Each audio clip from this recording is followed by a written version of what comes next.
তিতাবৰত আকৰ্ষণীয় হৈ উঠিছে নিৰ্বাচনী যুঁজ নিৰ্দলীয় প্ৰাৰ্থী ভাস্কৰজ্যোতি বৰুৱাৰ নিৰ্বাচনী প্ৰচাৰ ঘৰে ঘৰে অনুষ্ঠান প্ৰতিষ্ঠানে ব্যাপক কৰি তুলিছে প্ৰচাৰ সমৰ্থকক লগত লৈ গাঁৱে গাঁৱে প্ৰচাৰ চলাইছে প্ৰাৰ্থীগৰাকীয়ে বিজেপি প্ৰাৰ্থী ধীৰাজ গোৱালা আৰু কংগ্ৰেছ প্ৰাৰ্থী প্ৰাণ কুৰ্মী হ'ব প্ৰতিদ্বন্দ্বী ধীৰাজ গোৱালা আৰু প্ৰাণ কুৰ্মীক লৈ অসন্তুষ্ট একাংশ দলীয় কৰ্মী আৰু জয় নিশ্চিত বুলি দাবী কৰিছে ভাস্কৰজ্যোতি বৰুৱাই আৰু এনেদৰে তিতাবৰৰ বিভিন্ন প্ৰান্তত ভাস্কৰজ্যোতি বৰুৱাই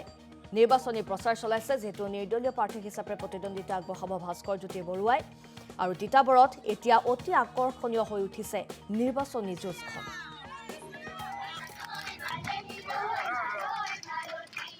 কোন হাৰিব এই কথাটোত সাংবাদিকসকলে নিশ্চয়কৈ বহুত গভীৰতালৈ গৈছে মইতো ইমান গভীৰতালৈ মই যোৱা নাই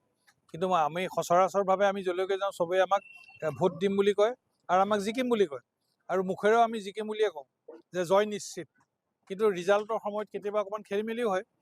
গতিকে বৰকৈ ভৱিষ্যতবাণী কৰি থকাটো ঠিক নহয় কিন্তু তিতাবৰ ইলেকশ্যনটো এবাৰ একদম মানে একেবাৰে বৰ ব্যতিক্ৰমী এটা ইলেকশ্যন হৈছে বহুত ক'ত ক'ত হৈছে মই নাজানো কিন্তু এনেকুৱা ধৰণৰ ৰাইজে কাৰোবাৰ পক্ষত থিয় দিয়াটো বৰ মানে নজিৰবিহীন এটা ঘটনা যে এখন সমগ্ৰ ৰাইজ মানে এজন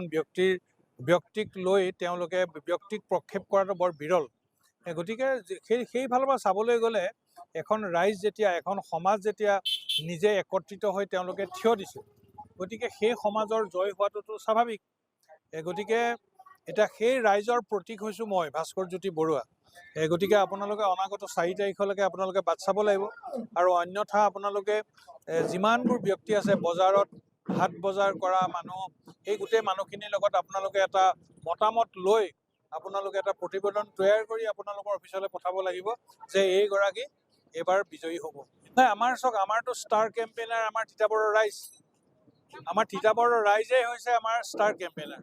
গতিকে ইয়াত আৰু বেলেগ মই ষ্টাৰ কাৰণ মোৰতো কোনো দল নাই আৰু ইলেকশ্যন খেলিছে ৰাইজে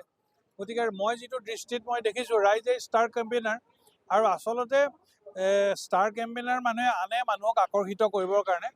কিন্তু তিতাবৰৰ ৰাইজ এবাৰ কোনো কথাত তেওঁলোক আকৰ্ষিত হোৱা নাই তেওঁলোকে এটাই আকৰ্ষিত হৈছে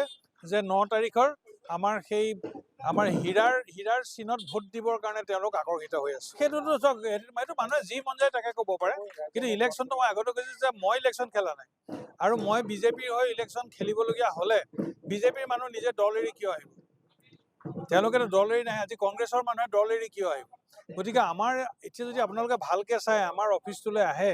প্ৰত্যেকটো দলৰ সদস্য এতিয়া নিজৰ নিজৰ দল এৰি এই বিধায়ক মানে নিৰ্দলীয় প্ৰাৰ্থীৰ লগত লগ লাগিছে আৰু মই নিজৰে মোৰ ভাল লাগিছে যে মই সকলোৰে লগত সদায় মিলি থাকোঁ গতিকে এতিয়া আমাৰ মঞ্চটো এটা সমন্বয়ৰ মঞ্চ হৈছে এইটো ৰাজনৈতিক সমন্বয়ৰ এটা মঞ্চ এই নিৰ্দলীয় যিটো বিধায়ক নিৰ্দলীয় প্ৰাৰ্থীজনৰ যিটো আমাৰ অফিচ এইটো সমন্বয়ৰ এক অফিচ মানে মই 2021 চনত মানে ঘটনাটো কি হৈছে 2021 চনত আমাৰ ঘৰলৈ ইমানকৈ শ মানুহ ডেইলি ৰাতিপুৱা নাহে এতিয়া বিভিন্ন